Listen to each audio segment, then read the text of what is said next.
This video is the first in a series of AP Physics 1 lectures that are intended to take a completely new beginner student who has no experience with physics to the level of a student who could get a 5 on the AP Physics 1 exam.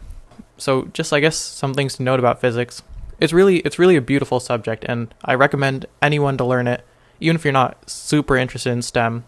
I think it's an absolutely worthwhile subject, and I think it's so worthwhile and so beautiful and kind of so fundamental because it's about the way our world works. It's about understanding the mechanisms behind certain events. It's about understanding why events occur the way they do. And I think all of that kind of just makes it a really worthwhile subject. And without further ado, let's get started. Okay, so let's start by talking about dimensions and units. Dimensions are basically a way of describing the physical nature of a quantity. Some examples of dimensions could be, so let's write dimensions. Some examples could be length, time, also mass. So these are three major examples, and these will pretty much be the ones that we're interested in. So units are the specific way we actually measure those dimensions. So for example, some units would be meters, inches, seconds, hours, and kilograms. For example, let's say we had 10 centimeters. This is obviously a length. What if we want to now convert this to maybe kilometers, right? How do we do that? We're going to try to use something called dimensional analysis. So the way dimensional analysis works is we're basically going to treat the units just like any other numerical quantity. Now we're going to use a little trick to help us convert between units. We know a meter has 100 centimeters in it. So what we're going to do is we're going to multiply this quantity, 10 centimeters, by 1 meter over 100 centimeters.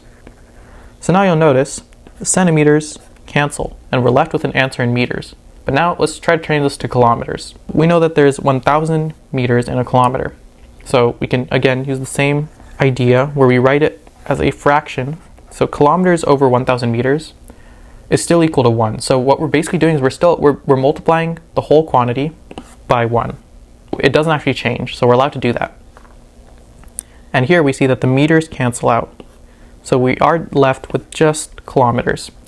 In the end, the answer is 10 over 100 times 1,000 kilometers, which is just equal to 0.00001 kilometers.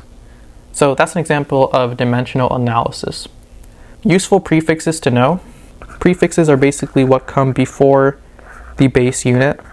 An example would be centimeters. So centi is the prefix, and what centi basically tells us is that there are 10 to the negative 2 meters in a centimeter. Some common ones: K, which is kilo, corresponds to 10 cubed. M, which is mega, corresponds to 10 to the 6th. C, which is centi, corresponds to 10 to the negative 2. This is mostly for lengths, so like centimeters. We have M for milli. This corresponds to 10 to the negative 3. We have mu for 10 to the negative 6. And we have N for 10 to the negative 9. So that's the basics of dimensions and units. So just to recap, the basic dimensions are length, time, and mass. And of course there are more dimensions like charge, but the ones we're mostly concerned with are these three. Units are the specific ways we describe those dimensions. So for example, 100 meters could be used to describe a length, 60 minutes could be used to describe a time. And we also learned how to convert between these units using dimensional analysis, which is the process of multiplying fractions of units to our original quantity so that we can cancel out the units so that we end up with the unit we want. We saw an example of that here, where we went from 10 centimeters to 0.0001 kilometers. And we also went over some useful prefixes. We're going to now be moving on to another very important concept, which is scalars and vectors. Okay, let's talk about scalars. So scalars are just a quantity with a magnitude. Let's write that down. A scalar is just a quantity with a magnitude. It's pretty simple. So some examples of scalars could be 5 meters, 12 seconds, and 13 kilograms. That's scalars.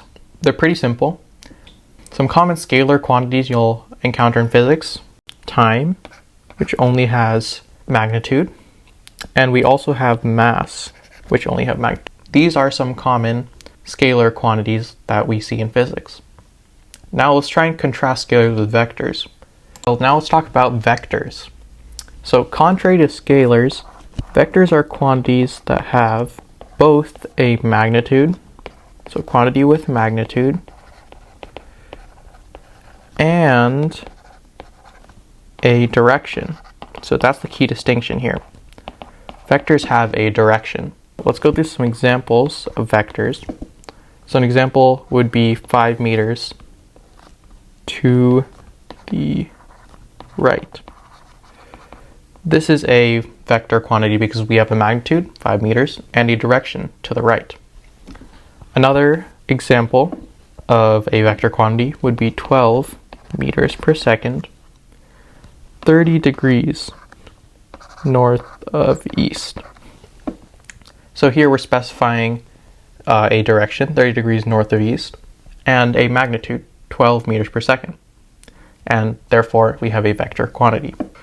Since vectors have a magnitude and a direction, we can geometrically express a vector as an arrow.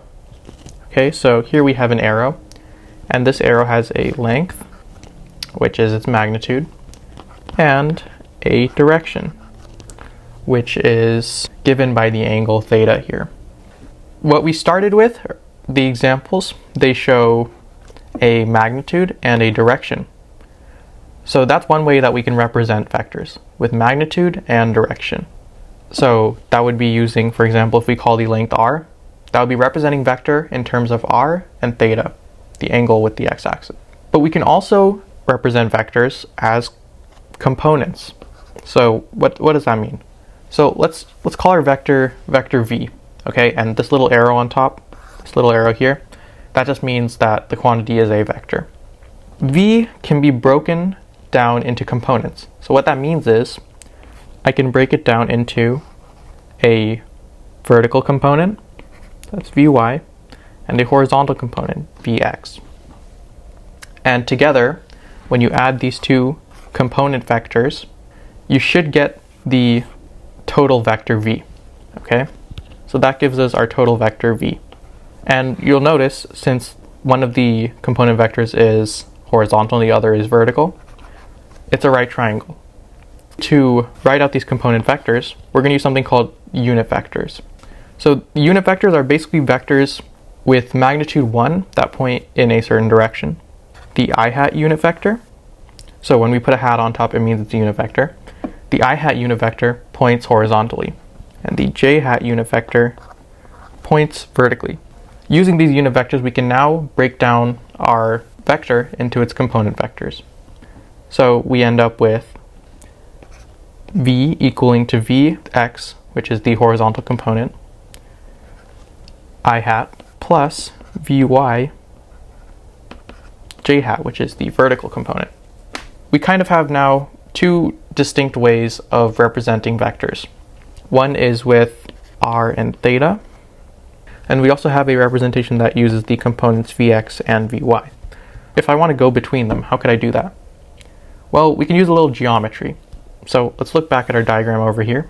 Using geometry, we can figure out a few things.